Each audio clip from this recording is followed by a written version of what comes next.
बिस्मिल्लाहिर्रहमानिर्रहीम। अस्सलाम वालेकुम मोहतरम नाजरीन, आज हम इस वीडियो में बताएंगे कि तकबीर तशरीक क्या है। तकबीर तशरीक 9 ज़िलहज की फजर से 13वीं की असर तक पाँचों वक्त की हर फ़र्ज़ नमाज के बाद जो जमात मुस्तहिब्बा के साथ अदा की गई हो, एक बार बुलंद आवाज़ से तकबीर कहना वाजिब है और 3 बार कहना अफजल है।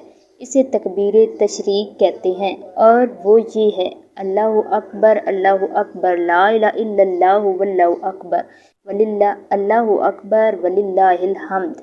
तकबीर तशरीक सलाम फेरने के बाद फ़ौरन वाजिब है, यानी जब तक कोई ऐसा फ़ेल किया हो कि इस नमाज पर बिना न कर सके। अगर मस्जिद से बाहर हो गया या किसी वज़ू तोड़ दिया या कलाम किया, अगरचा सऊ ना किया तो तकबीर साकत हो गई और बिला किस वज़ू टूट गया तो तकबीर कह ले। तकबीर तशरीक किस पर वाजिब है और कब वाजिब है?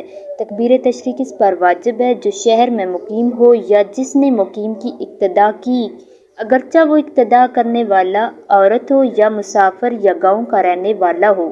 और ये लोग अगर मुकीम की इक्तदार ना करे तो इन पर वाजिब नहीं है। तकबीर तशरीक इन अयाम में जुम्मे के बाद भी वाजिब है और नफल, सुन्नत और वितर के बाद भी, अलबत्ता नमाज ईद के बाद भी कह ले। मोहतरम नाज़रीन, अगर आपको ये वीडियो अच्छी लगी है तो नीचे कमेंट बॉक्स में अल्लाह के 99 नामों में से एक नाम ज़रूर टाइप करें। अल्लाह ताला मेरा सुनाना और आपका सुनना अपनी बारगाह में कबूल मंजूर अता फरमाए। अल्लाह हाफिज़।